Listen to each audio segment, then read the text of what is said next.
information out of these. Progress. Oh, thanks, Rika. As always, we look forward to your feedback, especially as we head into another winter with high expectations, right? Y'all looking forward to winter? Hope so. So I'm Robert Stump with the Bureau of Reclamation. I'm responsible for oversight of operations and maintenance of the Dolores project as a whole, which includes McPhee Dam and Reservoir. And just a little bit about the Dolores project and McPhee to get us going here.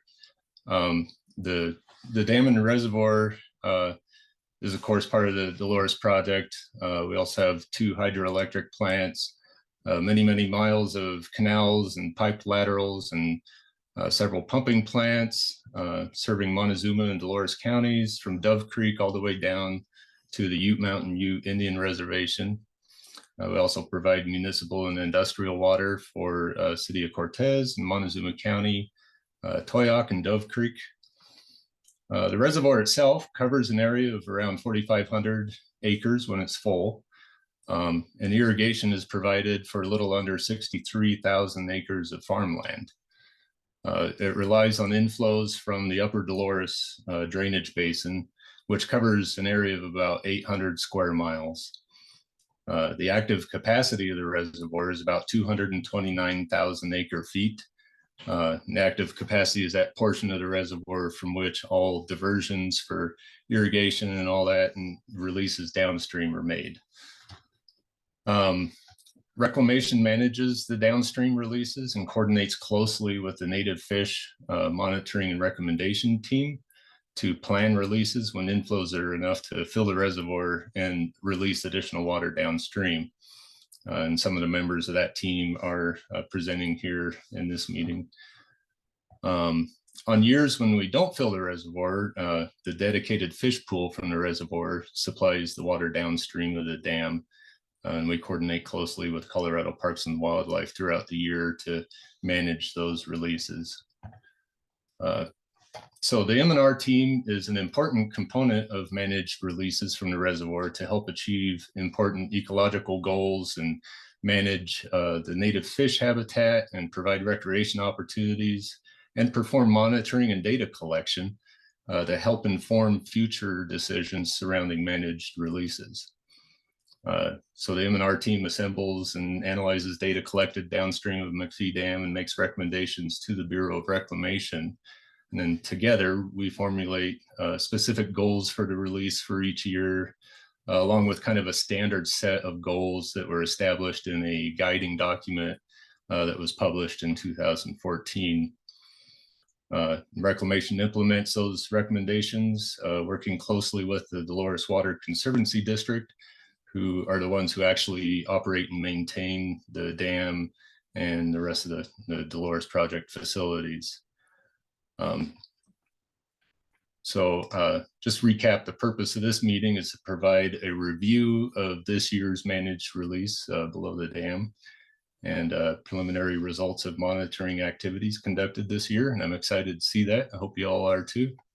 And this year had an added component of flooding issues downstream of McPhee Dam from unprecedented amounts of lower elevation snow all the way to the Colorado River confluence. And that kind of affected how we managed the release a little bit, but we still met all the goals established by the M&R team for this year. So I think with that, I'll turn it over to Eric with the Dolores Water Conservancy District, and he can give you some details about the numbers and how the release actually looked and that kind of stuff. So I'll hand it over to you, Eric. Thanks, Rob. Thanks, Rob. See if I can get my camera to adjust here. Yeah, so I am going to share a couple of slides here. Get that set up.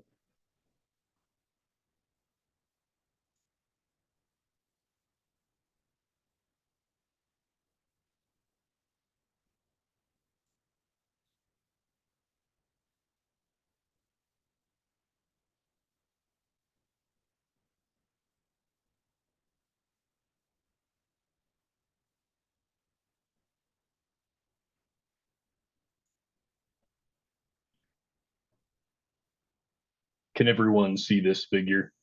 It's hard to tell through these screens. Yep, looks Yeah, good. I can see it. Thanks, Rika.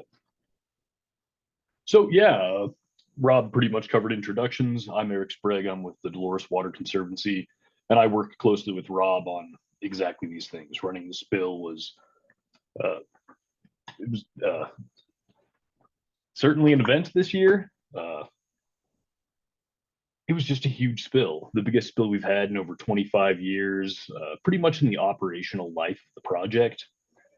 About 245,000 acre feet. For reference, that's more than the active capacity of the reservoir itself, which is only about 230. As far as just some generic numbers for it, yeah, the spill was a total of 68 days, starting in late April and going into July. 55 of those days at 800 CFS, 43 above 1200, 26 above 2000, 18 above 3000, and 10 at 4000. That's the longest we've ever run at those high flows. Part of the nature of the spill this year, that much low snow, filling the reservoir early, pushing the spill to start earlier, was the perfect storm for having some serious high flows this year. It was a good year for meeting goals for the monitoring and recommendation team as well. In fact, well, I'll let everyone else get into them, but the 4,000 CFS isn't a goal we can hit on every spill, but we were able to get a full 10 days this year. We were able to get a ramp down at the end. That was even including some issues, particularly with the upstream gauge. Flows were so high this year and high flows were so prolonged that it actually caused a great deal of infrastructural issues, primarily with the gauges. And the river gauges, knowing what flows are coming in, knowing what we're releasing, particularly with the flooding issues downstream, knowing the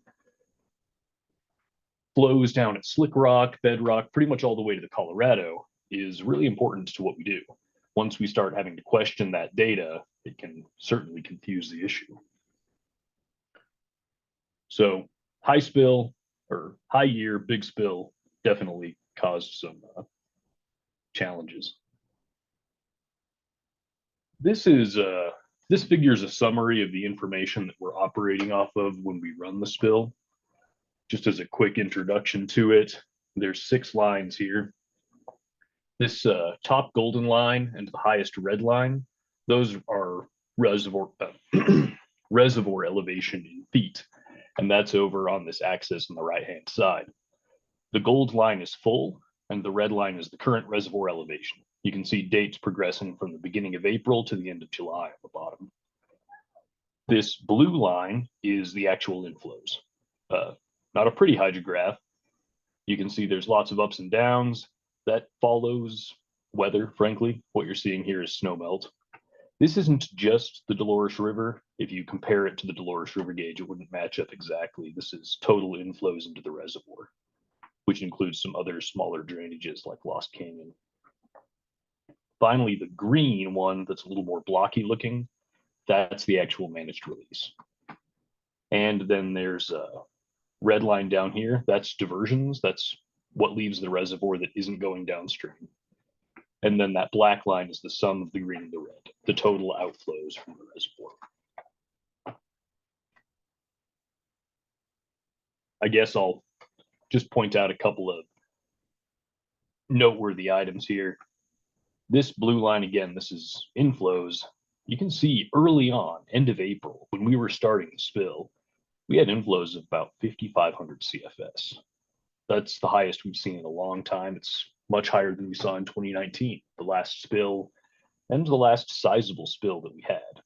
And you can see there are several peaks in there that are getting above 3,600, some serious inflows. The red line running from about April 8th up to the end of April, it's just shooting straight up. That's reservoir elevation. That all that low snow meant that McPhee really gained about 40 feet of elevation, which is about 135,000 acre feet in that 1 month. Just a substantial increase, but that early on was pretty much all low snow.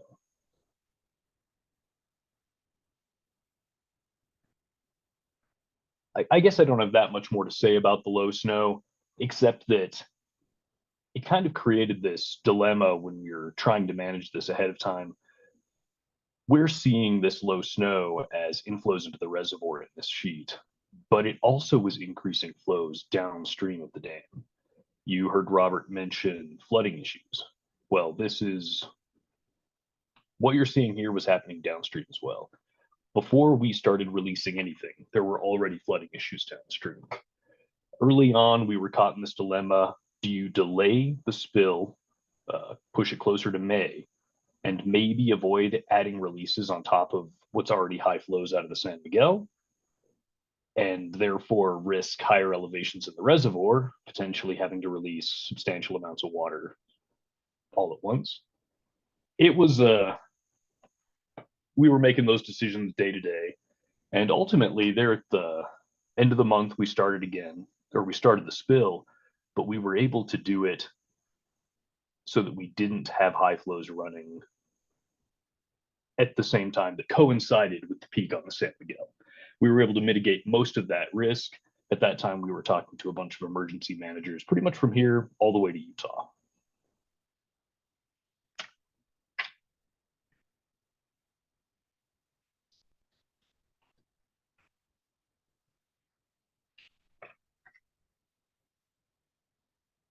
That delayed start, of course, encouraged us to have some pretty high flows there. And that's that 10 days at 4,000. You can see those first two plateaus in the green line there. We got up to 3,200 quick. Within a week of starting the spill, we were above 3,000 CFS releases. About a week after that, we went up to 4. Again, stayed there for 10 days. Longest period we've ever run that high. All told, about 2 weeks above 3,000 CFS. And if you look at the red line up there, that's reservoir elevation. You can see it's basically level. I mean, we were releasing that much because that's what was coming in, and we did not want to go higher. You'll see the red lines hovering at about 6918. That's 6,918 feet in reservoir elevation. Well, 6924 is full. So we were 6 feet down from the top of the spillway gates, the dam, the largest amount we could store functionally.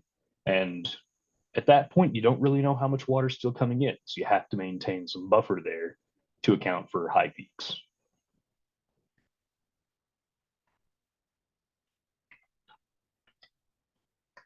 Of course, by late May, we foresaw that inflows were going down, and we were able to dial that back down. So you can see it's down to 2,400 there at the end of May, and pretty much through June, we were running much lower flows.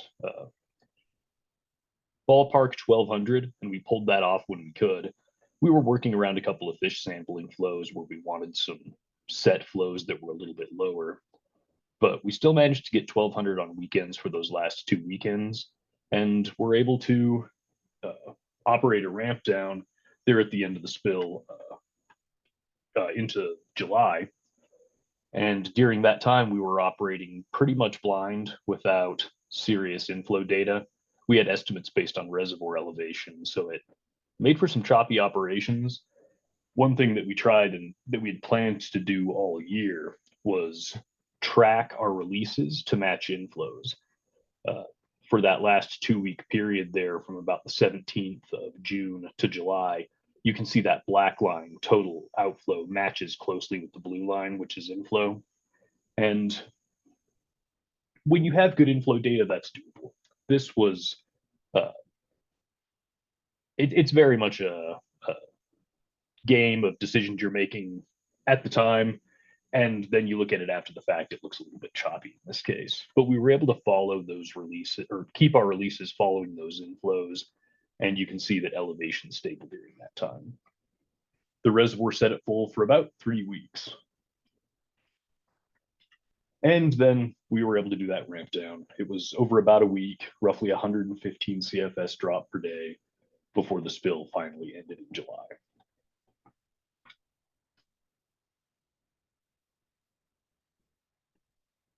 I guess this year, more than the sheer size of the spill, was characterized by that low snow, pushing the entire process to start earlier, and the delay of trying to avoid coinciding with low flows downstream. with low snow flows downstream, just caused high flows for the first half of the spill, low flows for the second. And I say low, they were still raftable and were for pretty much the entire length of the spill, with just a few periods where we dropped to 800. I guess one final thing worth addressing is, like Rob said, we're starting to think about next year. We don't know what the snow is going to do, but after this much water this year, we don't have a full reservoir. It's about as full as it can be this time of year. We have about 140,000 acre feet of carryover going into 2024, which means that instead of having to fill the entire reservoir from empty, like we did this year, there's only about 100,000 acre foot hole that we need to fill. At this point, even an average water year, even an average snowpack could produce a spill, depending on timing. So can't tell you if a spill is going to happen, but the odds are good. Any follow-up on that, Robert? No, I think you hit the nail on the head. We don't have a crystal ball that can see into next spring, but yeah, with the reservoir where it's at right now, with an average winter, the chances of spilling are pretty good. Next year, obviously, no idea what size of spill or when it would occur, and that all that depends on weather and timing, and how the snow melts and all that. I did notice a question in the chat. I don't know if specifically to you, Eric. I don't know if you want to try to answer that now, or if we're just holding questions till the end. I haven't read it yet. We might as well hold till the end. Okay. I'm curious. Okay, in that case, I guess back to you, Rika. Sounds great. Thanks so much, Robert and Eric, and love ending on a high note with the possibility of doing it next year. Up next, we'll have Dr. John Harvey, who is a geomorphologist and professor of geosciences at Fort Lewis College. So I'll turn it over to you, John. Thanks, Rika. And hi, everybody. Glad to see that there's a bunch of interested folks, Dolores River fans out there. I just have to share an anecdote. While this flood was happening this year, I was on my first ever trip to the tropics with my family. And we were sitting on the beach in Costa Rica, and there was a person next to me at the restaurant who was talking about the Dolores River. And here we are in pretty close to the equator, and there is somebody, I guess they were from Ophir, visiting down in Costa Rica, and I heard them talking about the Dolores River. So the excitement was traveling beyond our country's border, which was kind of exciting. I'm just going to take a moment to start my slides here.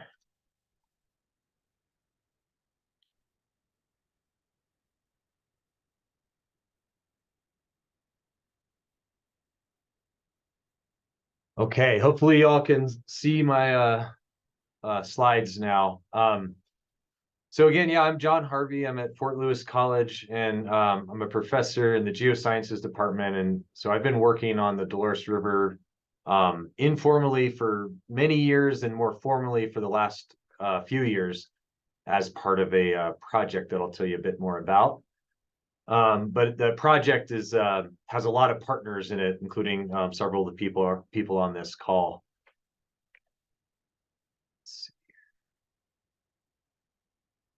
So I think one of the starting points that I think a lot of folks in this audience probably know about is that the hydrology of the Dolores River has changed a lot in its history, starting with major diversions in the early 1900s that really took a lot of water out of the channel, to the installation of McPhee Dam, which has limited the scale of releases compared to what the pre-dam hydrology would have allowed. And I'm not an expert on the total capacities of the dam, but I understand that a standard release max is around 4,000 CFS, cubic feet per second. And so since the dam went in, we've had a kind of a loss of some of the high floods that used to come through every summer or not every, but fairly often during the summer snowmelt. And as a result of that changing hydrology, there's been so the decreased peak flows and sometimes consecutive years where there's no spring runoff or kind of minimal compared to what used to happen before flow regulation.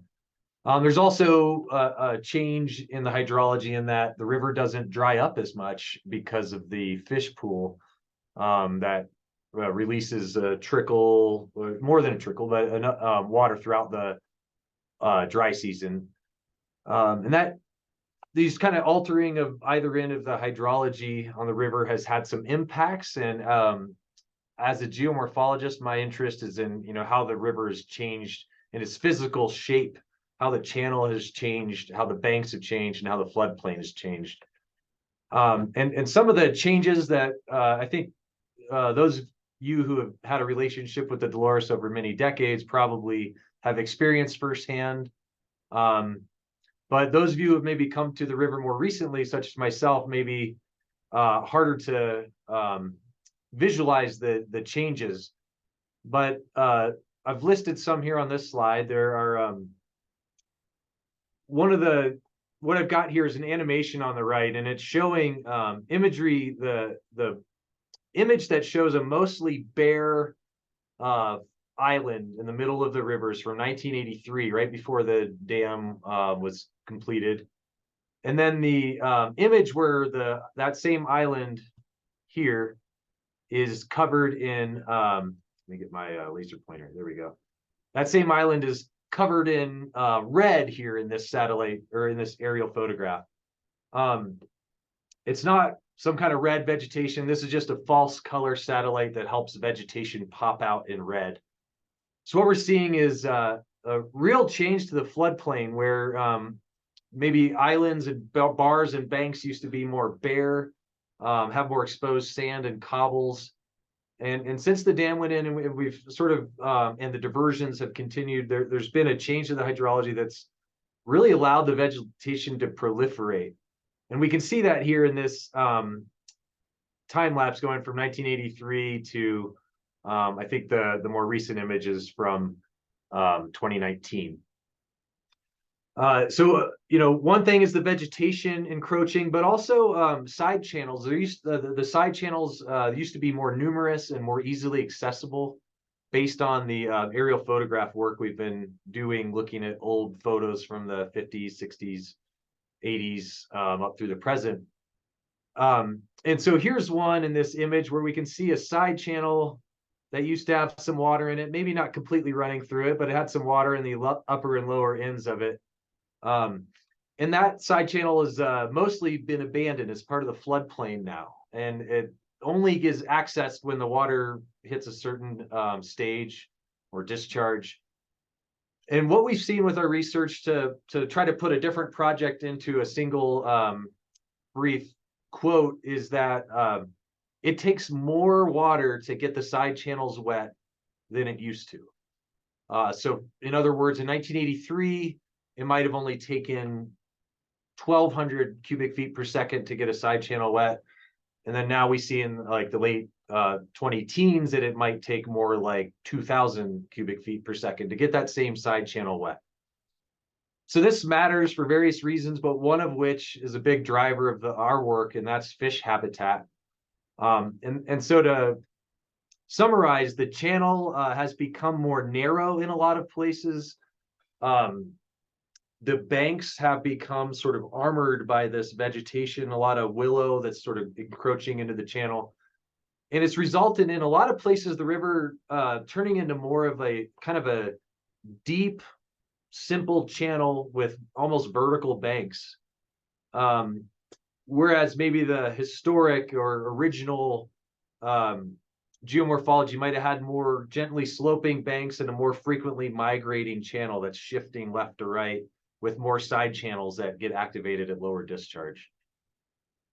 So there's been this kind of changes to the actual physical shape of the channel and the vegetation communities along it. And that's, has some implications for the ecology and the overall aquatic and riparian ecology of the river. I'm not an expert on ecology, but my part of the project, this is just another aerial photo, just another comparison for you to see that same trend showing up in another spot. My part of this project is not so much on the vegetation, but on the physical changes to the channel. And I've been making some recent observations as part of this DRAMS project, which I'll explain a bit more in a second. But one of the trends we see is especially near like Slick Rock below Disappointment Creek.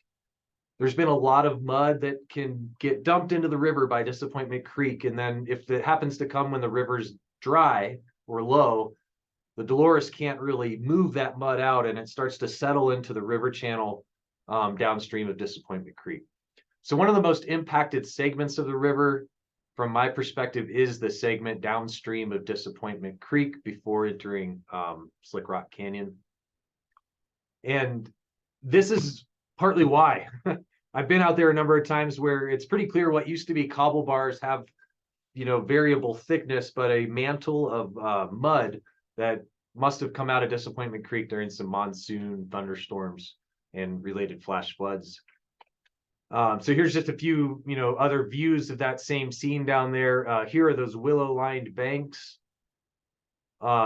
When the water's up, it can be pretty darn difficult to get out of the channel because of these almost vertical willow-lined banks. The root networks on the willows are just so robust, very difficult for the flows to break down and allow the channel to migrate these days. And then, yeah, some cobble bars with this mud on them. This is a photo taken, by the way, in 2021 when the drought had forced a even smaller fish pool, and the discharge was negligible down at the Slick Rock location. So it was kind of a dark time on the Dolores for its ecology. This is the view from the Slick Rock Bridge. I bet a lot of folks might be familiar with that view, looking as you're crossing the Dolores at Slick Rock. And again, just showing these willow-lined, mud-lined banks. And again, this is at a pretty low flow time, so the river looks especially sad in this photo. But it does sort of capture just some of the trends, which again is this encroachment of vegetation down onto the banks and kind of forcing the channel into more of a almost ditch-like geometry instead of a more braided or multi-threaded river channel that has a bunch of side channels and kind of complex changes in depth throughout the cross-section of the channel.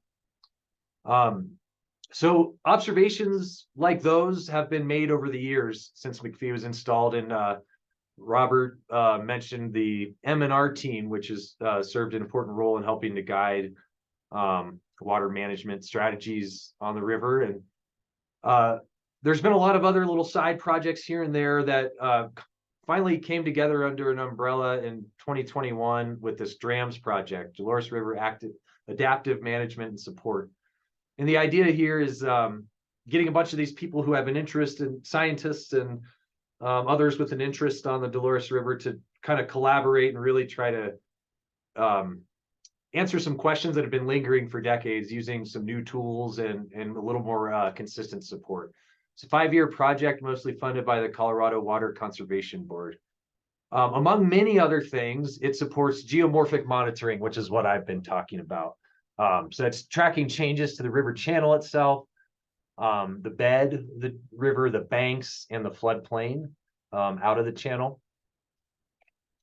And that is a mix of field-based measurements, like what's depicted in this photo here of a tape stretched across the channel with one of my student helpers in the photo, as well as some remote and satellite-based measurements that track the river kind of from an aerial perspective through time.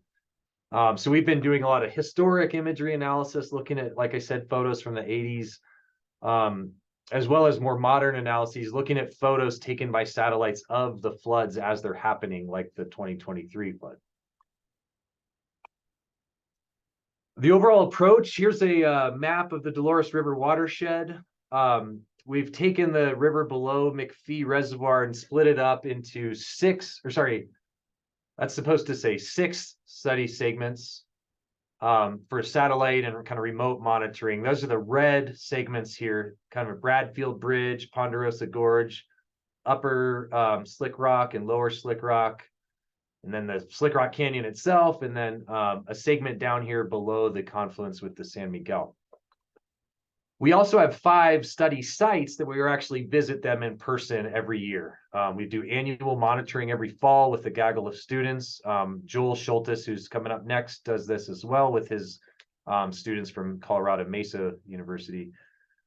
So we've been monitoring annually every fall, but gotta say it's been kind of boring in that there hasn't been a real release until this summer. And so this is our first year where we get to activate our responsive monitoring, where we do a little bit more to check the channels changes before and after the flood. So that approach includes a few different measurement techniques, and one of them is one that's been done on rivers for decades, and that's just to survey channel cross sections and see how does the actual elevation of along the channel change from time A to time B to time C. This is a picture of me after being up to my waist in this Disappointment Creek mud trying to do one of these cross sections. We also use drones to fly aerial surveys over these particular study sites, and we do that repeatedly to get kind of, again, change through time from just a photo perspective, but also there's some magic that you can do with drones these days where you can actually get topographic data at a very high resolution, like centimeter size pixels, telling us the exact kind of terrain. So we've been surveying with drones as well to kind of look at floodplain changes up above the normal water line. This year, I also mounted a time-lapse camera that's built for construction projects, long-term monitoring. And I mounted it on a rock above this area near Slick Rock, the study site, to try to track, well, what does that flood look like throughout the duration of the hydrograph? What does that actually look like in this one study site? We've never really had the ability to kind of look that well at a single study site throughout the duration of the flood. So I'll show you some results from that. We also did some little things like painting a small patch of cobbles to see before and after the flood. Was the river strong enough to move those this year? Or is the river, was the flood enough that it's actually mobilizing sediment and maybe able to cause some changes to the channel? So those are some of the approaches and questions. We're doing more than that, but that's kind of a sampling of them. So I want to now jump into some of what we saw, what we have seen so far. And I'll just say I got to float down the river during the flood, not at its peak. I also drove by this Slick Rock site when it was at its peak. And this photo here is the Slick Rock site just downstream of Disappointment Creek. You can see the highway just on the side of the photo. And I took this picture at about 4,100 cubic feet per second. So it was about the highest release on May 20 something. And what we can see here is an awesome scene to me. After studying this site for years, to see water inundating the floodplain, inundating the side channel over here against the back of this bank was really just so cool. And like right here where these two kind of riffles are in the water, there are 2 car-sized boulders normally sitting there that are sticking out of the water. So it's just so neat to see those features, those landmarks kind of in the flood stage. So far, I've only really had time, like I said, I got to float down the river during the aftermath, like the tail end in mid-June. And then I've got to go out just last weekend with some students. And we only got to visit one site so far, Slick Rock downstream. We're going to know more in December because in many ways, things like drone flights work better once the leaves are off. I did go out and collect a drone flight after, but it's a little bit limited to what you can see because the vegetation is still so thick. But let me run through some preliminary results. First of all, this is just a cool satellite view of, this is Big Gypsum Valley boat ramp right here, the recreational site. And in both images, we can see that wreck site. And this is at its peak this year, 2023, and this is what it looked like at its emptiest in July 2021. And so one thing, first order result that I think a lot of folks I hope we'll take away is that this release this year was awesome. Water got up into all these old oxbows that are abandoned, 9 years out of 10. The floodplain was just really well submerged. Lots of ponds formed on the floodplain. This huge bar down here, just downstream of the big gypsum put in. This is just, a massive point bar that's been growing on the side of the channel back when the river was kind of more active. But it was really cool to see it come alive again and see all these side channels turn on at that peak flow. And you could see this sort of same pattern all up and down, but Big Gypsum Valley is a place in particular with a lot of off-channel riparian zones that have been dry for a long time, but did get wet in this release. Here's the view. Let's see if I can get this to go. This is supposed to be the view of the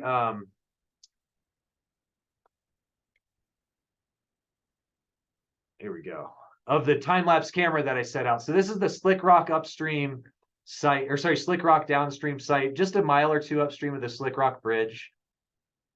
Here are those boulders I mentioned earlier. If you keep an eye on them and this bar right here, and then just the overall floodplain, you can kind of see the progression of this flow. So this is at 25 CFS before the flood started. And if you watch this number go up, you'll see the progressive inundation of this site.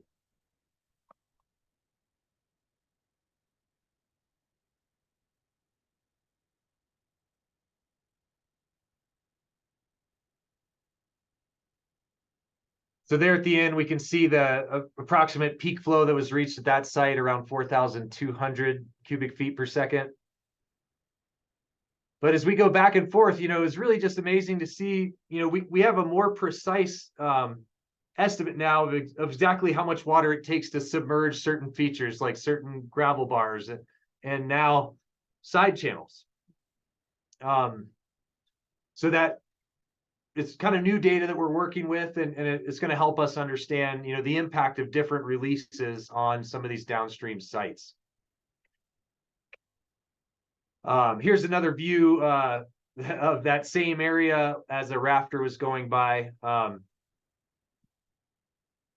This is the drone's eye view here that I wanted to show of that same site now. So that picture I just showed, we're looking upstream kind of from this rock, or maybe this one. Yeah, this one. So upstream is on the right, downstream is on the left. This study site, there's a side channel that sometimes used to form over here. And that's one of the ones that used to be easier to get water into. So I just want to show an example of this, what this year did. So this is April 2023. Before the flood, we flew this drone flight. And this is September 2023. After the flood, waters have receded. We flew another drone flight.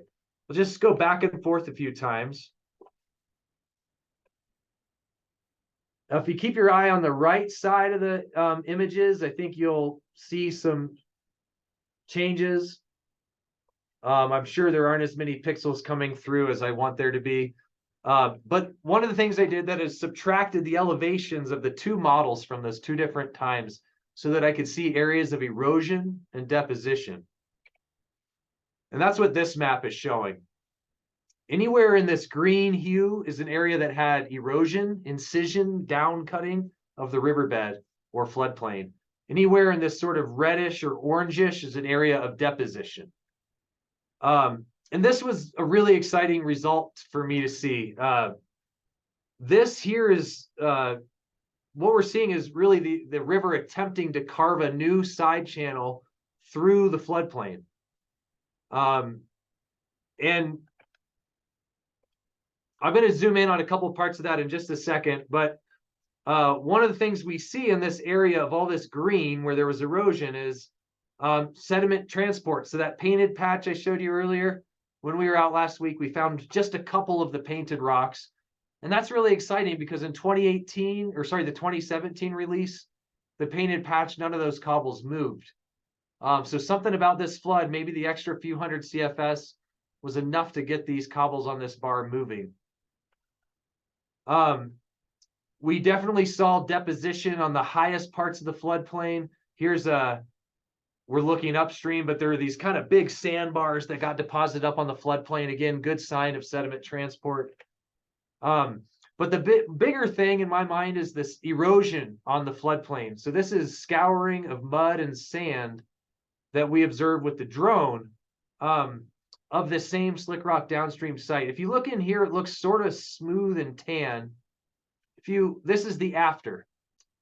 What's changing here is that in the after, almost all of this is bare cobbles, nice, clean, rounded river cobbles. In the before image from April, this is almost all covered in silt and mud, maybe a little bit of sand. And so for fish, as I understand it, like clean cobbles better than they like a mud on the riverbed.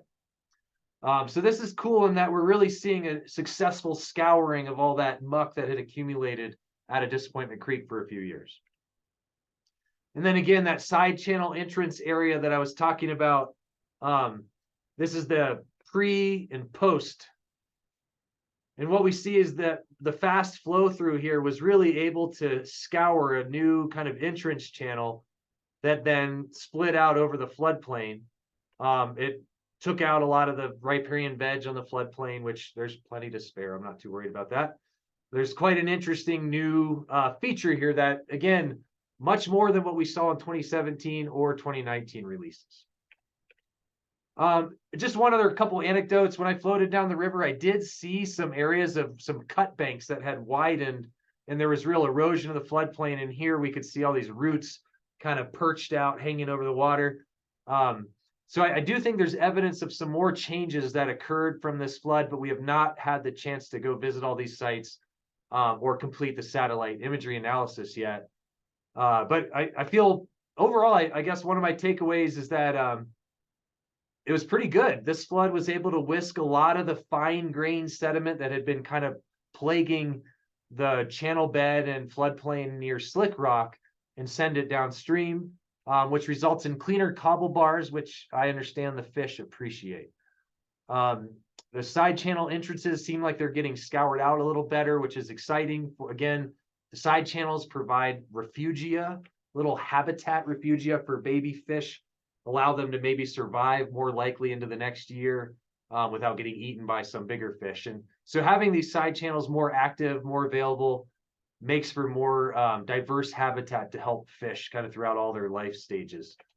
But on the other flip side of things, it does seem like the willow-lined banks are pretty darn robust. Even the biggest discharges we'd seen in years still weren't able to do very much to some of those really dense willow-lined banks.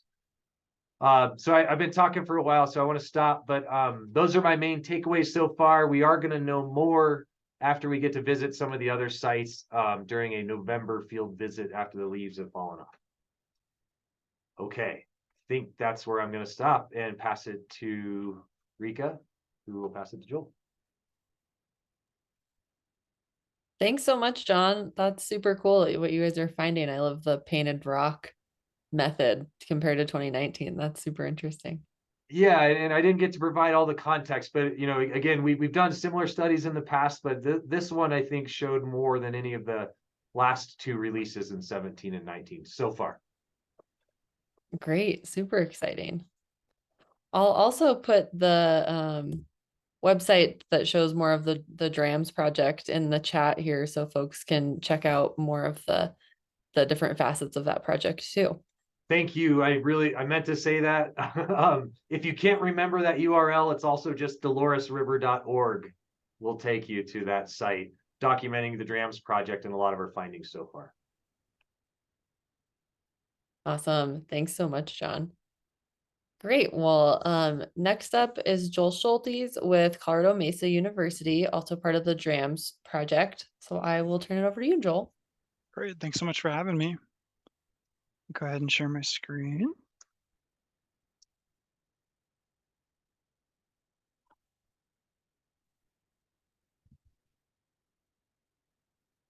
All right, so I'm collaborating with John and Rika and others on this DRAMS project.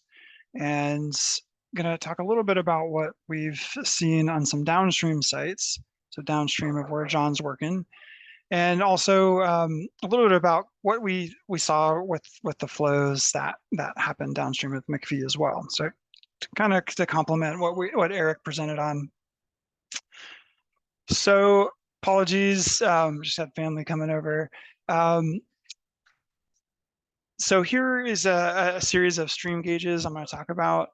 And we've got McPhee Reservoir right here. And we've got Slick Rock gauge, USGS gauge on the Dolores River. Here's the San Miguel River, which is gauged at Uravan. And then finally a gauge down at Gateway. I'm going to just spend a couple minutes talking about the stream flows downstream of McPhee and what that looked like. I've got the Dolores River at Slick Rock in orange, and this is basically downstream of McPhee. And then in green, we've got the San Miguel at Uravan, so pretty close to where the confluence is of the Dolores and the San Miguel. I'm gonna go ahead and get my okay. So what we're seeing here is that low snow runoff that created quite a big peak in both the San Miguel and the Dolores rivers prior to any of the releases that we saw. And that created some geomorphic change. Then the releases kicked in, and then I'll show the combination of all that. So this blue line that we're adding to it is the releases from the McPhee Reservoir, San Miguel coming in, and then whatever snow melt's coming below McPhee. So we hit about almost 7,000. I think it was like 6,700 prior to the releases, and then hit that again and maintain that high level between about 5,500 and 6,500 downstream at Gateway. So the monitoring sites that I'm working at, John mentioned his Slick Rock and upstream. I've got a site at Gypsum Valley, so Big Gypsum, where we put in to go through the Slick Rock Canyon area. And then one at Salt Creek. This is where the Salt Creek wash comes in, so the Dolores River downstream of where the San Miguel confluence is. And one of the important reasons for this Salt Creek site is to look at how the river behaves year to year when we do still get this snow melt signature from the San Miguel River. So we might not get a release from McPhee, but we do get that San Miguel runoff, which is going to transport sediment and cause some changes. So I got to visit the site in late April. So April 23, that's what this red line indicates. And I did a drone flight at both Bedrock and Salt Creek.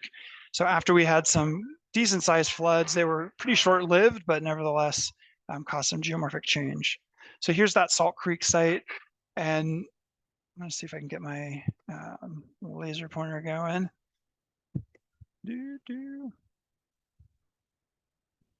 I always forget where to find it. That's okay.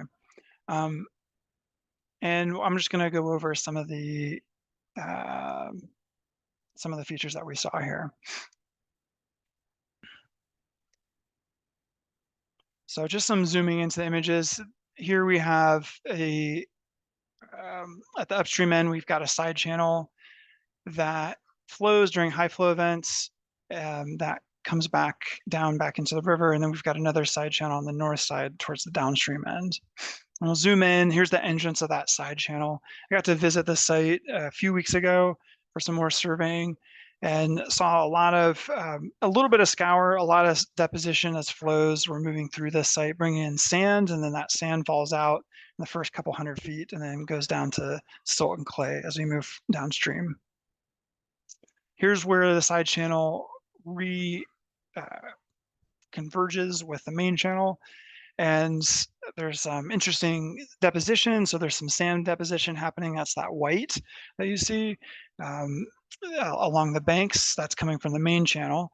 And then we also have flow kind of leaving here or scouring this particular bend and then adding to the side channel as it moves downstream. And then here's where the side channel empties back into the river. There was an alcove that was excavated here by Bureau of Land Management And I think it was maybe for habitat, kind of excavating a low elevation here. That's been filling up progressively over the years. You can see a big sandbar that's filling that back up. So essentially where you have water that's in an eddy or backwater type of environment, that's where sand deposition is occurring. And without the kind of continued year-to-year flooding, it's going to be kind of a one direction of deposition. But in this case, maybe we might have future bank erosion that could erode it away. And then finally, at the downstream ends, we did see a lot of deposition in the river. So that scour that John was mentioning in the floodplain probably had some decent scour in our floodplain as well. We have a lot more vegetated floodplain here. But in the channel itself, there's a lot of sand and mud deposition that happened at the tail end of the flooding. So we probably moved a whole lot of sediment through the river over the course of the runoff year. But then as that hydrograph recedes, there's still a lot of sediment in transport, and it's going to deposit out. So here's a kind of several feet of mud that deposited in the downstream end of the channel. So these are just some preliminary observations that I have for you all. Going to be going back out there in early November when the leaves are off, and hopefully before that we got this narrow window between leaves off in the river and snow and freezing conditions. So we're going to be doing another drone flight and get that comparison that John showed you. And I'll stop there.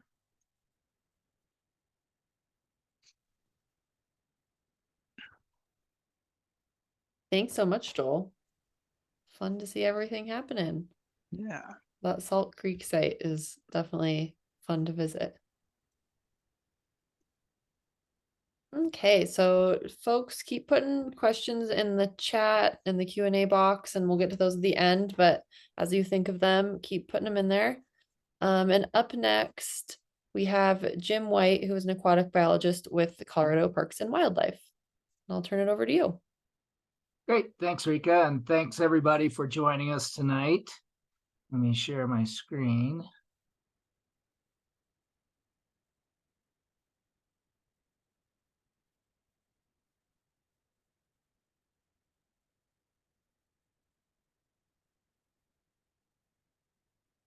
Okay.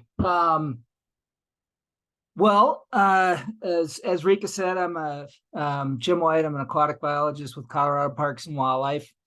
I manage the San Juan River and the upper Dolores River basins, but I have a lot of collaborating partners in this that manage different sections of the river. And I got tasked with collating all this together today and presenting at least some of our preliminary findings. Want to thank all the folks that helped out, including Russ Japonich, Dan Kamek, Jen Logan, and lots of other people. I think we had something like 20 some odd people helping out on these various surveys.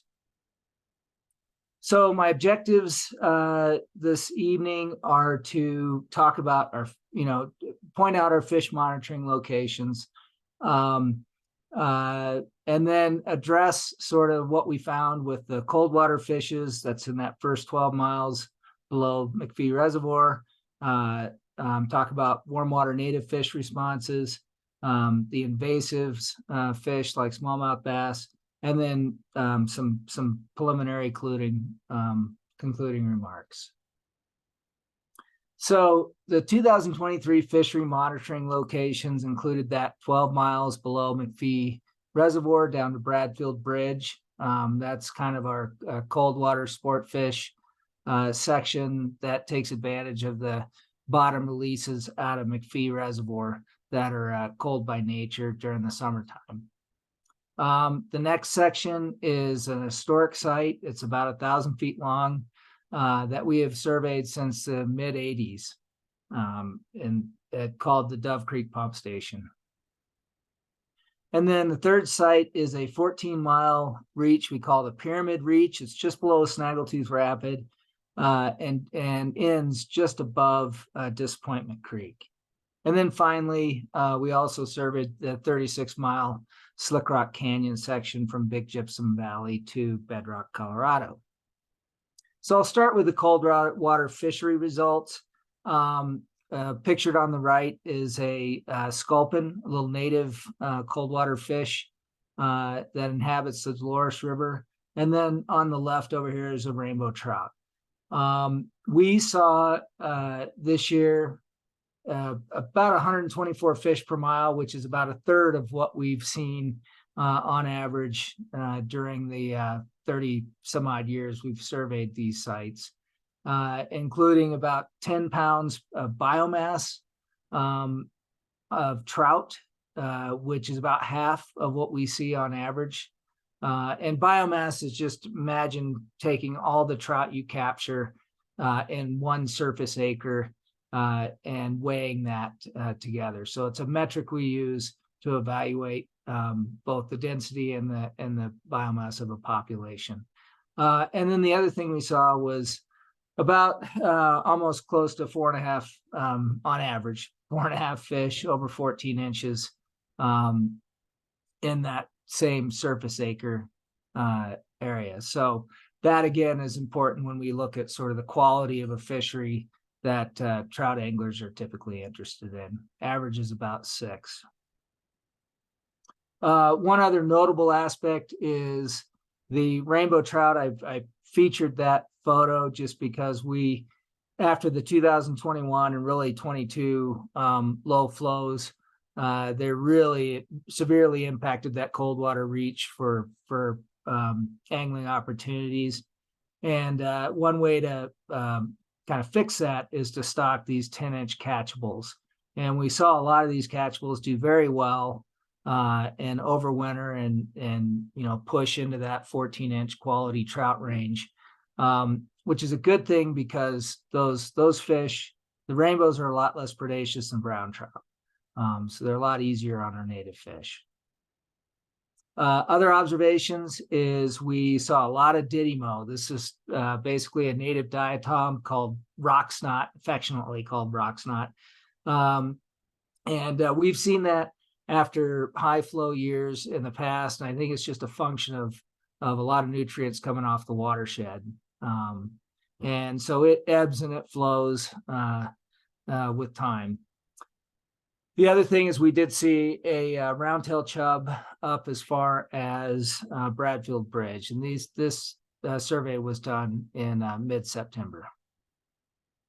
So the Dove Creek Pump Station, this is really kind of an outlier. We only caught 9 fish in 1,000 feet of river, only 6 larger fish. 4 of those fish, or 2/3, were smallmouth bass. We captured no speckled days. And only 1 roundtail chub. That's by far a historic low for this site. We typically catch around 62. And like I said, we've surveyed this site since the mid-'80s.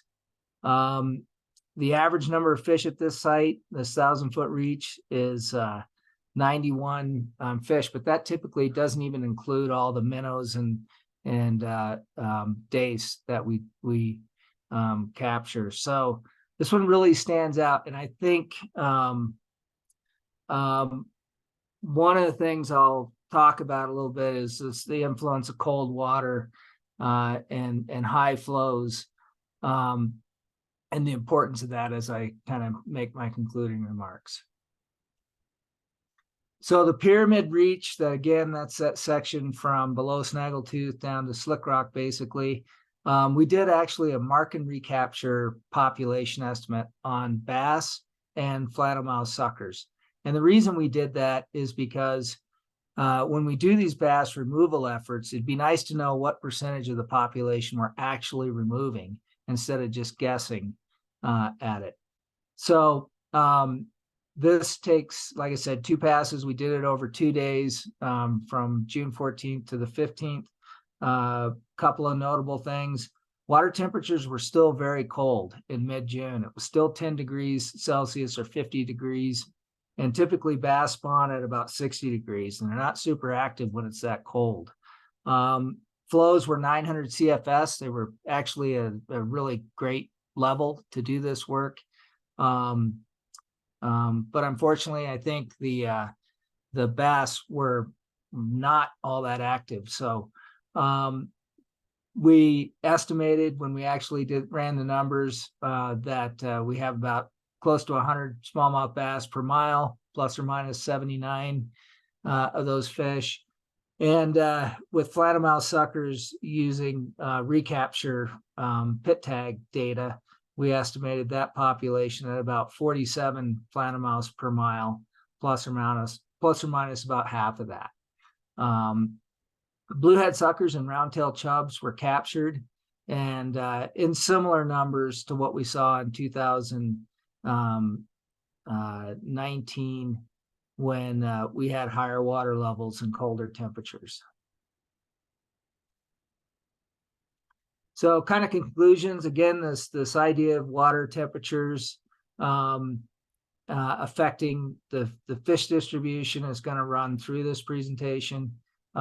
We saw similar, like I said, similar chub and sucker numbers in 2019, but in 2017, when we surveyed this section in July, we actually caught quite a few, 72 roundtail chubs in that reach versus 3 to 10, which we've been catching in those colder water temperatures. That smallmouth bass population is likely an underestimate. And then flat-mouth suckers that we captured a lot of these older fish that are running up into this reach to spawn.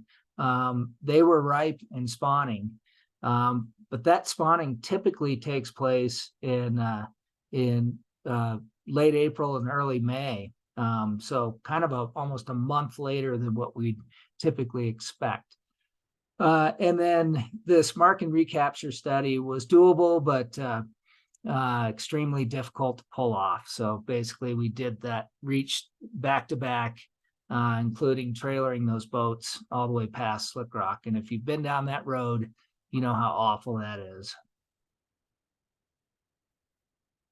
And then finally, the Slick Rock Canyon section, this 36-mile section was, we did a one-pass survey through there. And then the data we're going to look at is really catch per unit effort. So this is just the number of fish we captured per hour of electrofishing. And so I just put a table up here looking at 2017, 19, and 23. Kept the effort the same because it really doesn't vary much. It varies by just an hour either way. And so here's our total catch. The one outlier is 2019, and I'll talk a little bit about why that is. But as you can see, between the flat-mouth suckers we captured about 16 flat-mouths per hour. In 2017 and 2020, we captured about 20. Not a huge difference. And then again in 2019, captured about 35. So quite a bit higher than either one of these years. Bluehead suckers, they're persistent in there, but they're rare.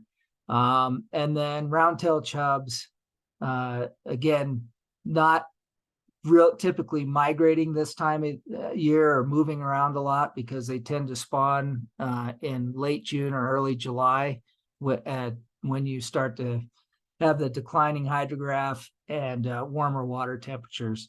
So we've been seeing those at around, ranging from 9 to 13 fish per hour. But this year we only captured about 2 roundtails per hour in the Slick Rock Canyon section. So kind of some take-home messages for the flat-mouth for the Slick Rock section. Flat-mouth sucker were still in pre-spawning conditions. So this was, I think we did it at the end of May, early June. So it kind of runs through it, and it makes sense, if you have those colder, higher water conditions, that it's going to delay the onset of spawning, really for all those fish that need those warmer water temperatures. The good news is we did not catch any smallmouth bass in that 36-mile section. And the fear was we might see bass increasing down there after 2021 and 22 and the previous years of low water that tend to be really good for bass and green sunfish. So we didn't see any of those down in there. And as Harvey pointed out, that Disappointment Creek mud has a large influence as well on the persistence of those fish down there. So and like I said, low abundance of roundtails and blueheads, not atypical in this section of the river.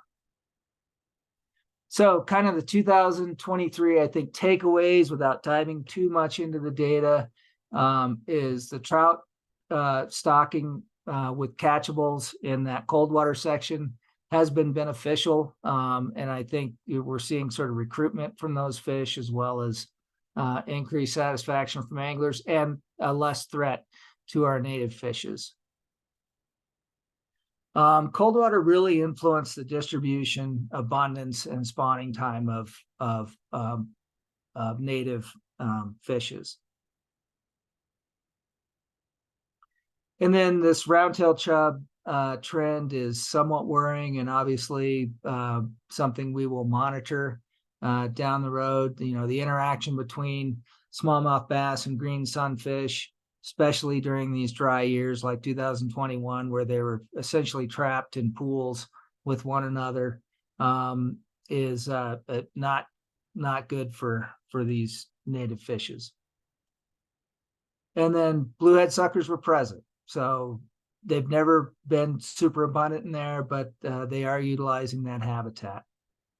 And then finally, I want to end with an example of this idea that high cold water may not be great for fish in the immediate terms, but the data suggests that the habitat work it does, coupled with an average water year, may set the stage for an exceptional native fish reproduction year. And what we have as evidence for that is this is a flannelmouth sucker length frequency chart here. And so on the bottom down here, we have the length of the fish in inches. And on the y-axis up here, we have the number of fish captured during the survey. And what you can see is you can see in 2017, we caught a fair number of sort of juvenile fish. And then we have these adult spawners that we know are most likely coming up out of the Colorado, San Miguel, and also the Colorado River and even the Green River system itself to spawn in the Dolores River. And so if you recall, 2017 was a high water year. I think we ran 4,000 CFS for 3 days and to really move that sediment and clean those cobbles. So 2019, when we surveyed it, we see this huge pulse of baby flannelmouth suckers out there between 4 and 6 inches. These fish were probably born in 2018, which is a really dry year. But that warm, dry year, even with low water, you had all that clean substrate and cobble for those fish to spawn on. And it was a huge benefit to these flannelmouth suckers up in there. So 2023, we actually see some of these young flannelmouths that we caught in 2019 sort of recruiting into that 2023 age year class. And then we had a nice pulse of adult flannelmouth suckers utilizing this habitat again.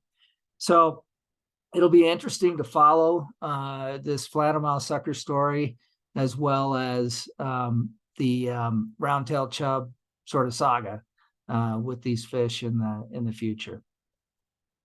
So I guess I'll take questions at the end. Thank you.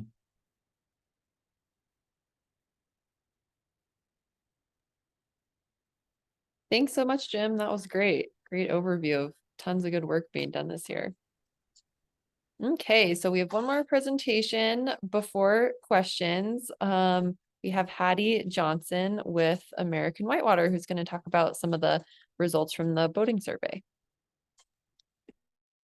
Awesome. Thanks, Rika. Thanks for having me, everybody. Yeah,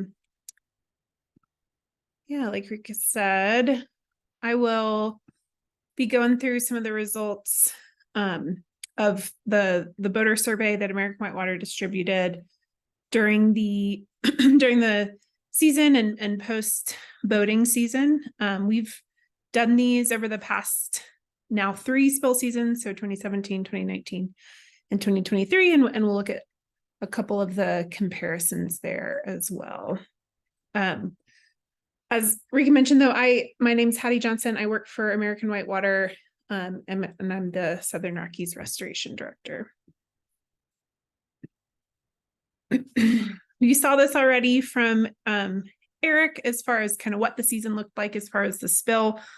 I'll get into a little bit and talk about that in terms of boatable days. You'll see the table on the bottom right here shows the range of acceptable and then a narrower optimal flow for whitewater boating in the lower Dolores.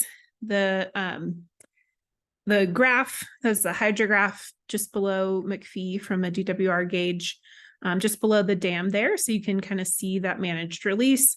The shading behind the hydrograph, the pink and blue show, the pink shows that full acceptable range and the blue zeroes in on that optimal range. So you can see kind of as how that, how the releases provided boating days in lower Dolores, as Eric mentioned, that was 55 days total above 800 CFS. As you see here, we have 900 as a minimum there. That only makes it 40 or 54 days. So kind of got up into that boatable range rather quickly.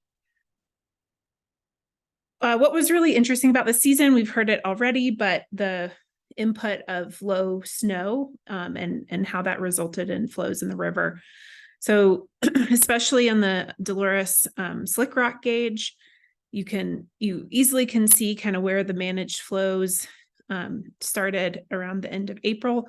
But prior to that, we actually saw 20 extra days above 900 CFS that provided some boating opportunities further down just from input from those lower tributaries. So a good early season for those who were able to mobilize quickly and get out on the water on some natural flows.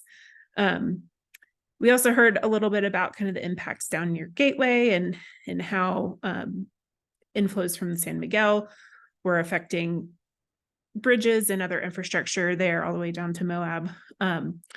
It did again, similar, not only with those other tributaries like was reading on the slick rock gauge, but the San Miguel input as well put a total of almost 90 days for that section of river down below the confluence of the San Miguel. So a nice long boating season for folks to tell us about in this survey. This year, we had a really good response rate. Thanks to those, we had a lot of partners who helped share that out. I think it helped a lot, but 518 folks responded. The completion rate, as you can see, is compared to past years, was down a little bit.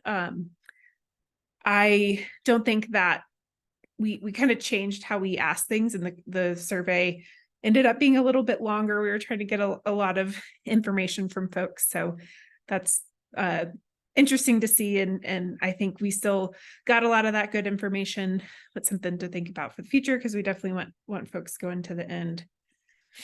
An important thing that the spill team talks about is kind of in the thick of it as we're discussing how flows are going to be managed to be released out of McPhee Reservoir. One of the important factors of that is the communication to the public and how we talk about changes.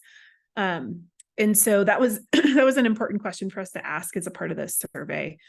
We asked 2 different questions. One was just, are you checking stream gauge information? Are you paying attention to that? We had 87% of respondents say that they absolutely do every time, which was about the same that we saw in 2019. And that was up just a little bit, 6% higher from what respondents said in 2017. So that stayed pretty much the same. Interestingly, in 2023, the second question we asked is the one that you see the bar graph on this slide for, but is about asking folks if they're actually going to the DWCD's release page on their website that has all that good information that the spill team has put together. So the 66% of respondents said they did. So still pretty good response. It was interesting to me that that was down from 76% of our respondents in 2019, but recognize we had a much smaller sample size then. And the increase from only 42% of our respondents in 2017 going to their page is a pretty significant one. I'll plug this here, and I think Rika will put it in the chat, but American Whitewater has a sign up page. That's the URL here on the page that we'll institute for the next time we have a spill season. And it will basically be a way that you can get an email directly that includes that update that also goes on the DWCD page, but we can email that to you directly. So if you'd like to sign up, please use that link. I always think this is an interesting aspect of the survey. Not anybody from Costa Rica this time, but good to hear that folks are talking about it down there. A good, really broad spread of folks, kind of from all around the country, however, all corners of the country. Compared to the past 2 years, I don't have a graph for those, but compared to the past 2 years, the percentage of the respondents, at least, that were out on the river was a lot higher from Colorado. There was just a lot of excitement here within the state to get out on the water, but also a pretty good significant uptick in folks from Utah as well, which I think makes sense. We asked folks which section of the river they're boating. This doesn't, you're able to select multiple sections, so this should capture folks who did longer trips.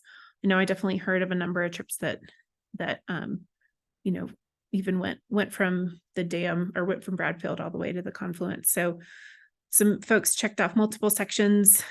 Obviously not super surprised to see the distribution higher up in the canyons. It's where most of that use is concentrated. So in this graph, we're looking at green was this year compared to blue, which was 2019, and yellow was 2017. And so you can kind of see how that distributes across. One thing that struck me in looking at this graph is kind of how the continued decrease in use on the Dove Creek to Slick Rock section has looked over the past 3 spill years, and the opposite on the Slick Rock to Bedrock section. So that was just striking to me looking at these across the year types.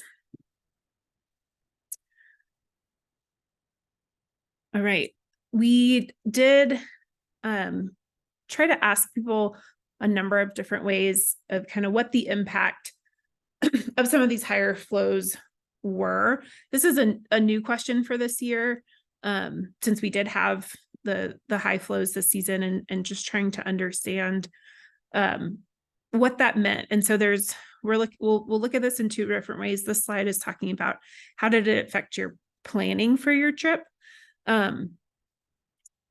These responses were really interesting, and this again gets back to the efforts of the spill team on their communications, but understanding when flows were going to be there, and at what level they were going to be definitely affected a lot of people. It affected them in very different ways. And reading through, we had a yes or no question, but then it was an open-ended comment box. So reading through all of those, we had a lot of variability of what that meant. For some people that meant, we planned and should try and get out on the river during those flows. For others, it assured flows. Some folks talked about experiencing flows dropping out on them in the past, and this season made them feel like that wasn't going to happen. And for others, it was more of a concern. We did an adults trip during high flows and waited to take toddlers when flows had dropped back down. For some people, they didn't go at all. a lot of this last bullet here, a lot of folks worried about bridge clearance at earlier parts of the season. So exactly how people reacted to those higher flows changed a lot, but you can see in the graph, at least here, the majority of folks did take the fact that flows were going to be higher into consideration for their planning of their trip. And unsurprisingly, that it remained true when we asked about how the experience of that trip was affected by those higher flows. I would say the open-ended comments were similarly split as far as what that effect looked like for individuals. There, were a lot of responses of, it brought me a lot of joy. It was a lot of fun. It was a very new experience. It was really interesting to see the river that way. Other people felt like, that was better for thrill seekers and folks getting out to just enjoy the peace and quiet of the canyon. Were less excited about the higher flows. There were a number of discussions on kind of the impacts of campsites and how those are flooded and ability to access them were difficult. This one more so than the planning side. I think folks were more or less excited about it. I saw a number of comments though that were concerned about their experience of other folks' safety on the river, what they saw other groups doing, especially at those higher flows. So it did, I think it does, of course, add a different aspect of the trip. Over 3,400 CFS, you're way in that higher acceptability range for flows. So it's a very different experience, and I think folks recognize that. All right, Memorial Day. This is a question we've asked over the past couple years, at least we did in 2019. Some of our guidance documents and some of our goal setting documents for the spill team that identify the range of goals that we hope to meet with releases from McPhee. One of them, it says prioritizing flows to start just prior to Memorial Day and extend beyond it. And so because of that, that idea has, we kind of discuss it every year. And so it's really helpful to get that feedback on how important that is. The responses to these have changed, I think, significantly over time. We have seen a much larger, or we've seen a drastic increase in use on the river in general, and especially with weekend days being prioritized. And so it's not surprising, but it is also a time that provides a lot of people a chance to get out on the river, especially when it's a river that's not running every year. So the neutral response rate here, I think, was very interesting. I think folks, had a hard time saying it mattered a lot. Obviously, we see here it was a priority. That's not the most important thing, was kind of next runner up from that. So this is really helpful, if ambiguous, for the spill team when we do have another spill and are talking about how we prioritize a holiday weekend like that.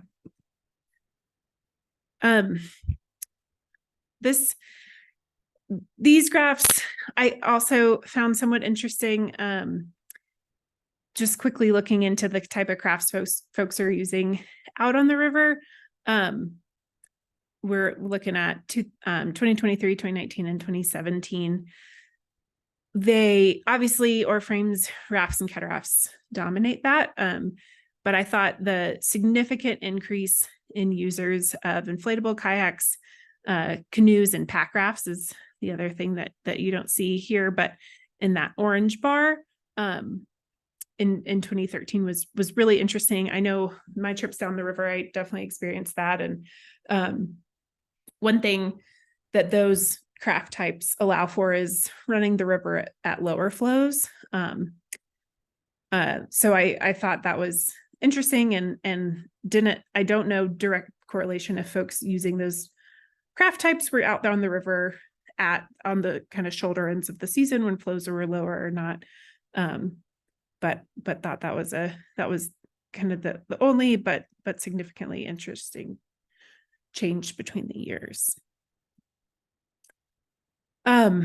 We also asked folks to tell us what are the things that affect your experience and to what level they affect that experience, whether it's greatly improving the experience, it's neutral, or it's reducing the experience.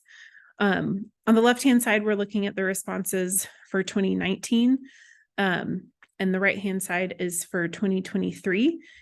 More or less very similar as far as kind of the general response rate. So the people on the river, the campsite availability, the number of other groups, put-ins and takeouts, were more or less neutral, maybe and especially in 2019, maybe leading more between slightly reducing the experience. I was actually really surprised to see the change. Campsite availability was the biggest change between the 2 years. In 2019, that was there was more reduction in experience from the campsite availability than our respondents pointed out in 2023. Things that stayed pretty much the same. Scenery and natural setting, obviously, I think is greatly enhancing.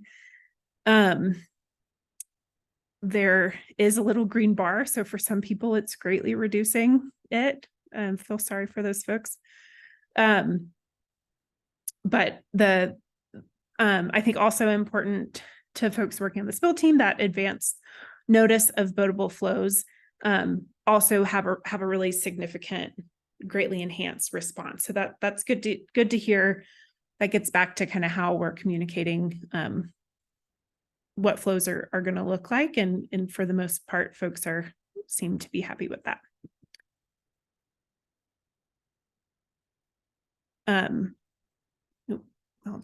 That's the last one. I'll just skip over that one. Another new question we added this year was about wildlife. We just asked for photos and what sort of wildlife folks saw on the river. We did, for the most part, get geotagged photos, so we know where these were. This was one of them, but excited to see the range of responses here. And then lastly, this is another new question for this year, and I think something that's just interesting to see. We asked folks, there was a little more detail behind this question too. We asked folks to think about I think 60-mile radius from where they got on the river, but asking them to how much money they estimated spending in the surrounding communities as a part of this trip.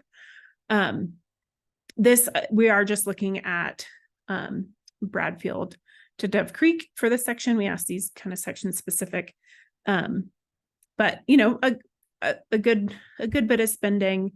Majority of people in that $100 to $500 range. So good amount of income coming into the local communities. Nice to see that. And with that, I will be done.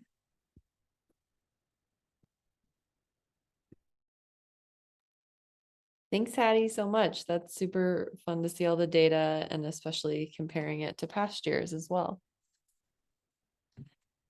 All right, folks. Well, let's get to some questions. I will just walk through some questions in the Q&A box, and folks and our panelists can take a stab at answering them. Our first one is from Josh, who is our lovely board president and worked on as a river ranger this year in the Slick Rock section. So Josh notes that one things I and others noted was a dramatic lack of insect, small mammal, and reptile life. Was this a result of 2 years of extreme minimal releases from the reservoir? As we enter longer periods of aridification, what predictions do we have for these life forms on the base of the food chain? What recommendations do you have to change this pattern? So that might be good for Jim and or John, although I know you're not an ecologist, as you stated. I am definitely not an ecologist, but I guess one anecdote I'll share is in 2021, when the river was really dewatered, and you had those kind of separate pools with minimal connection between them, at least in the Slick Rock zone downstream of Disappointment Creek. I was there during one flash flood out of Disappointment Creek, and the water coming out of it, I could scarcely categorize as water. It was so incredibly turbid and rich with sediment that it was clearly putting all of the creatures in the water into stress once it got into the main stem Dolores. We saw it there at the Disappointment Creek mouth and then down at Slick Rock study site near the bridge. And I saw a lot of baby fish in the like 2-inch range that were like floating up at the surface of the water, branches floating down the river with like 2 or 3 crawdads clipped onto it, floating down the surface of the water. It seemed like fish were coming up almost like to get air or something. I know that shouldn't work like that, but I was really impressed at this like hyper concentrated flow. And you know, in the Animas River on the other side of the range, when the 416 fire happened, the turbid flows that came out of the burn scar were so, the sediment ended up effectively killing a several mile stretch of the Animas River in 2018 from the just super concentrated sediment in the flow. And I suspect that probably those flash floods dumping out of Disappointment with a hyper concentrated, I would call it watery pudding, is the consistency. When that dumps into the Dolores, I do think there's probably some pretty significant mortality in that stretch below Disappointment Creek, but I don't know how far that stretch is, and if that could explain everything that you observed there, Josh. But that's one anecdote that may contribute. I totally agree with you, John. We actually witnessed one of those flash floods. I'm sure it is just as you described, and watched, you know, things like bullheads, which are really tough fish that can air breathe, basically dying, along with a lot of dead native fish. And this was at Big Gypsum Valley. And you're right. It, you know, our temporaries were floating around in it like it was the Dead Sea or something like that. But I think one of the other interesting notes was this question by John was, you know, the small mammal and reptile life, and I think it's probably got to have something to do with that just monoculture of willows, you know, along the banks. But yeah, and then, you know, the insect life, I mean, it's just as you pointed out, that sort of simplified channel and sediment issue with cobbles. I mean, you don't have a lot of diversity in habitats down there when you don't have regular flooding events.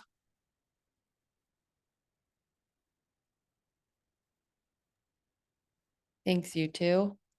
Yeah, that is a curious phenomenon down on the Dolores, especially in that section. Okay, so we have a couple of fish questions, Jim.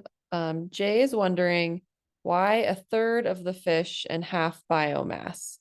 So I think, yeah, why the roundtail chubs, you're only finding about a third this year compared to other years. Well, I may have pointed that out in the trout section, I'm guessing. But and one thing I neglected to say is, you know, there's a very clear relationship between discharge the amount of water available per year, and the trout biomass and density in that first 12 miles below McPhee Reservoir. And that makes sense because those are cold water fish. I mean, they don't live very long. They tolerate the cold. They do well under those conditions. So their biomass and their densities, I mean, they're a few years behind, obviously, because they got to sort of grow up into and get high enough densities associated with those higher, better base flow years primarily. The native fishes, kind of a different story with those folks. I mean, those fish, they live 30 plus years. And that's because they can tolerate these high water years, these low water years, these average years. And so, talking to a lot of my colleagues, we were discussing, why these high water years may not be the most awesome thing for native fishes, but the following year, because of all the habitat work it does great things for those fish. And that's because they're a warm water fish. You have extended long cold periods of water temperatures that delays the onset of spawning, which also delays the hatch of fry and gives them a shorter growing season before the winter comes on. And so that's less advantageous for survival for those fry under these high cold water conditions versus sort of an average year scenario. So it's a lot of sort of complexities and differences between these cold water fish and the warm water fish. And I don't know if that helped helped answer that question, but a little more information. Thanks, Jim. Yeah, the second question is sort of similar to that, but Julie's asking, why are there is there many higher numbers of fish in 2019? Well, 19 was because of that. I think those flannelmouth suckers, young of the year, or they weren't young of the year, they were actually age 1 fish. They were probably born in 2018 as a result of all that great habitat work done in 2017 with the clean cobble and better natal rearing habitats. So yeah, I think it was a reflection of all the young flannelmouth suckers that we captured. Kind of skewed the results. Sure, that makes a lot of sense. Okay, I'm not sure who knows to answer this one, but what are the temperature differences before the dam and after the dam was in place in terms of the water temperature? I don't know if you have much data on that one, Jim or others. Yeah, quite a bit. There's, I think during high water and spring runoff, probably not much change. It would have been cold pre-dam and cold post-dam during those high flows because it was all snow melt coming off. The difference now is during phases, not like this year, but during phases when the reservoir is filling up, the dam, the Dolores River below McPhee Reservoir is warming up artificially because it's a low discharge down there as the reservoir is filling up. So as the reservoir is capturing the spring runoff, that discharge below the reservoir is warming up sort of artificially in April, May, and June before there's any sort of release, and that can change the temperature regime down there.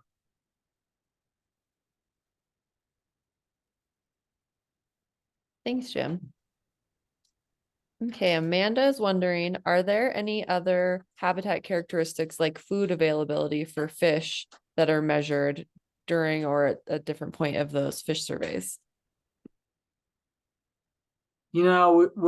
We're not measuring the habitat. I think that defer to John and Joel on that. We're not measuring the habitat characteristics as we go down. So we're just measuring the population of fish. Yeah, and I would just say, as far as habitat goes, there's an ongoing effort to quantify the like total length of side channel and slough habitat, like where tributaries come in and dump into the main stem, but maybe get swamped at high water.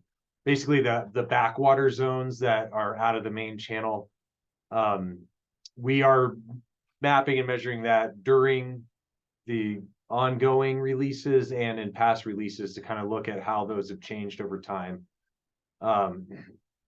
That's the main habitat we've been able to document. The other one is less about the flood, but during the really dry years, we have a new satellite technique that will allow us to map out exactly where pools can persist and where you have kind of dried up sections of like exposed channel bed. And that I think could be helpful for kind of looking at the availability of pools for fish to take refuge in during the warm and dry years. So it's a look at habitat, but not at, you know, food necessarily or anything like that. Thanks, you two. Okay, another question is, are crawdads a native to the Dolores? They're not. There are no native crayfish or crawdads to the Colorado River Basin. So yeah, they actually, I think we did back in the, I worked as a temporary back in the early 90s as part of the river otter reintroduction. And part of that was we were tasked with doing a population estimate and biomass estimate on crayfish in the Dolores River below McPhee to quantify, you know, availability of food for otters. And it was something like 400 pounds per acre of crayfish biomass. And if you think about the biomass I quoted earlier, with even trout, it was 10 pounds per acre. You know, it's way less for even the native fishes that are up in there. So, and sorry, you're talking to a crayfish expert. I did my master's on crayfish and native fish interactions, but they can have a pretty devastating effect on the aquatic community with the invertebrates, as well as all of our native fishes have no strategies to protect their eggs from predation. So the, you know, if you think about bluehead sucker, flannelmouth sucker, and round-tailed chubs, they broadcast spawn their eggs over the surface of clean cobbles, and then they're just naked. They're available for predation, crayfish to prey on. So there's really no protection that was involved with these native fishes with respect to crayfish. Good question. Yeah, super interesting. Thanks, Jim. The right guy for that question. Okay, so this one maybe is good for Hattie or myself. What steps can be taken to address the takeout ramp at Bedrock, a serious bottleneck? Funding for this. So I think Julie means the kind of two ramps at Bedrock that get pretty kind of scoured in with sediment, so they kind of create these embankments, and which is challenging for people to pull their boats out of if they don't have large groups, which can take longer, therefore causing bottlenecks. So I don't know if you have any ideas about this conundrum, Hattie.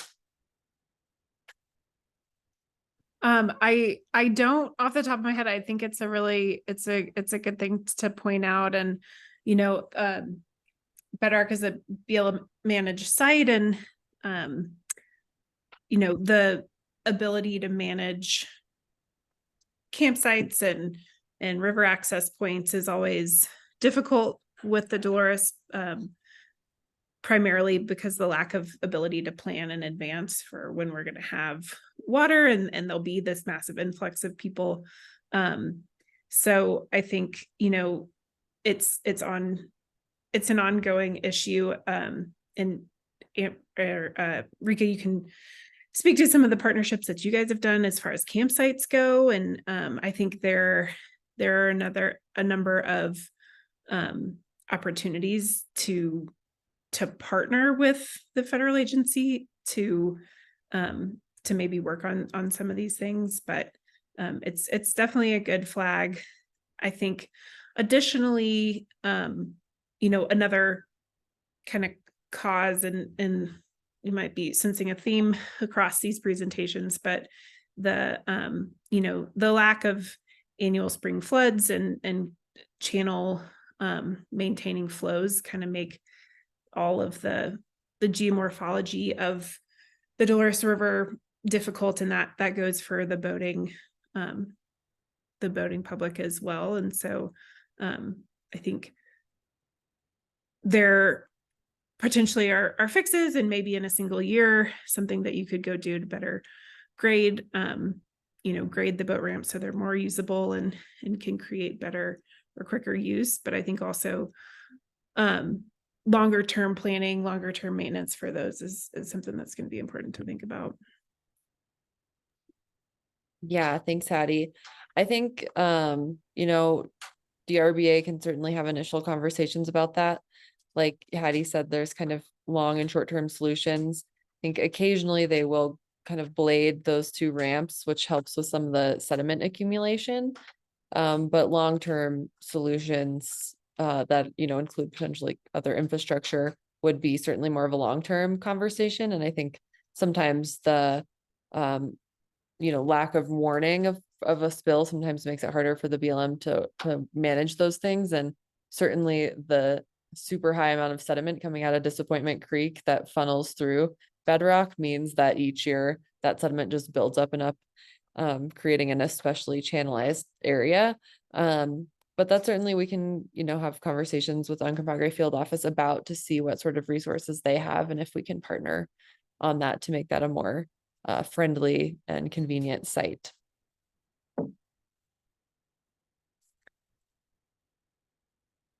Amazing. Any other thoughts on that? Okay. Well, I'm gonna do one more question down here from Sam. Sam Carter says, the word flood is being used often in the meeting to reference the Dolores this year. If the dam was not in place, the Bradfield downreach would see 4K cubic feet per second more often. A flood would truly flood the plains.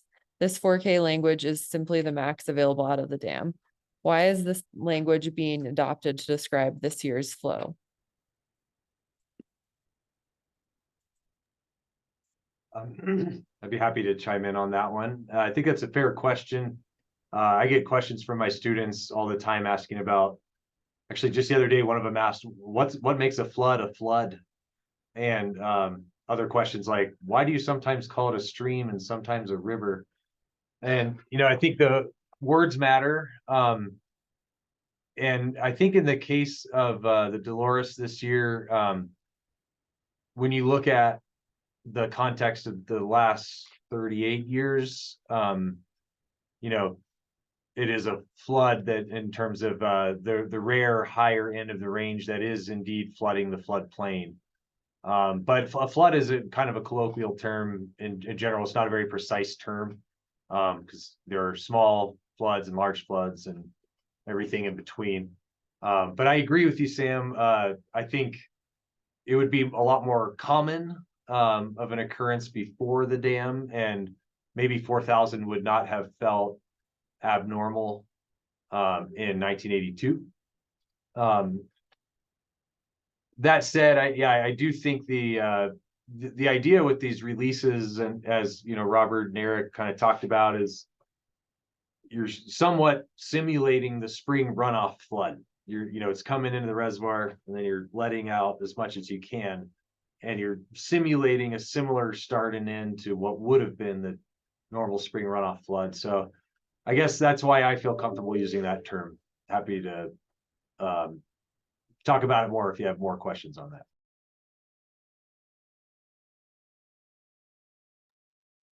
Thanks, John. That was a great explanation. Do other folks have thoughts on that question? why we use the word flood when it's maybe not a flood?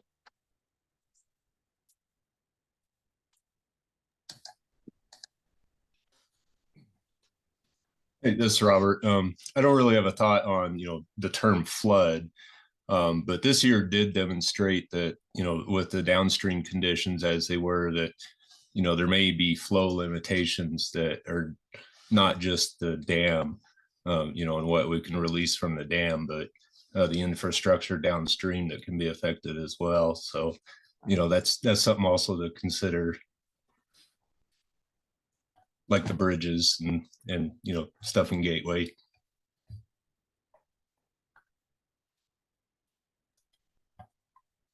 Thanks, Robert. Yep. Yeah, Sam also notes, I think it gives validity to how this river operated to use that language. And that operation is not good for the Dolores, hence all this research.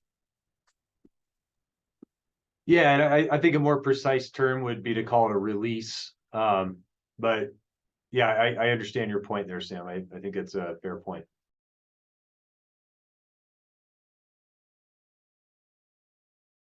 Okay, and I think Josh has a good question that can probably wrap us up.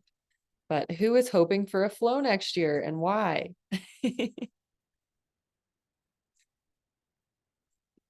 I know I am. I think just going off the science of what Jim was talking about, even if you didn't care about boating or experiencing the river, but you care about fish, having a second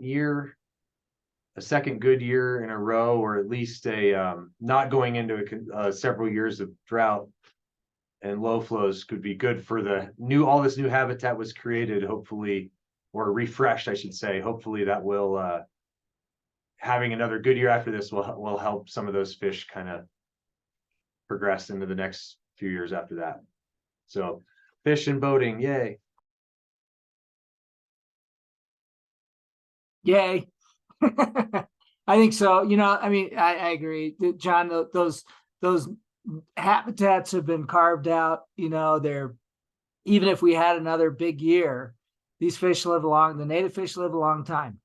So, and some of them did pull off a spawn in 2017, and surely they did this year.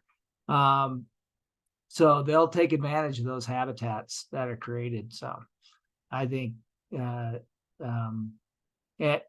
other thing, I guess the other thing I didn't really note is one of the strategies we had this year was running high water for as long as possible. We knew that was not necessarily great for native fish, but it really sucks for smallmouth bass.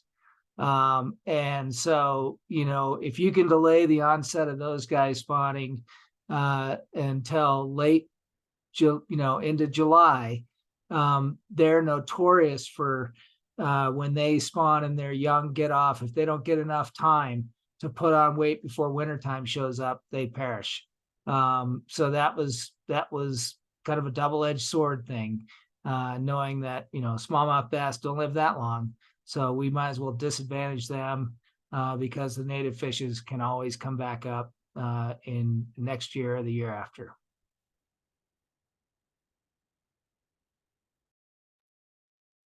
I'll jump in with an answer too. I hope everybody is hoping for flow next year. I hope nobody here is wishing we'll have another dry year for so many reasons. But I think, and really appreciate Julie's question about the bedrock boat ramp. I think that really goes for kind of all the recreational infrastructure throughout the river corridor.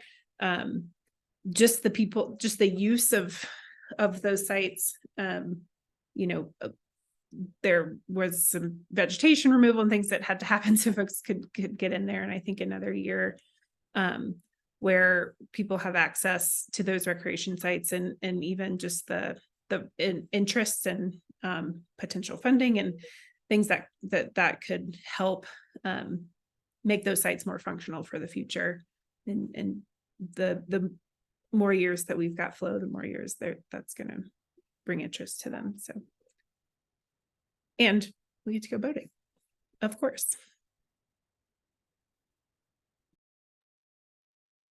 Amazing. Thanks, everybody. I think we're right up about 8 o'clock, so I would like to wrap it up. Thanks so much to all the panelists for sharing all their amazing work with us today. We are recording this today, so there'll be a YouTube link in the next couple of days. Keep an eye out. I will try to email it out to folks, and it'll be on DRBA's social media channels, so we can share it with folks who maybe missed this presentation tonight. And we just appreciate everybody and all the work. And I hope everyone has a good night. Thanks, Rika. Thank you all for coming. Thanks, everyone. Thanks, everyone. Thank you.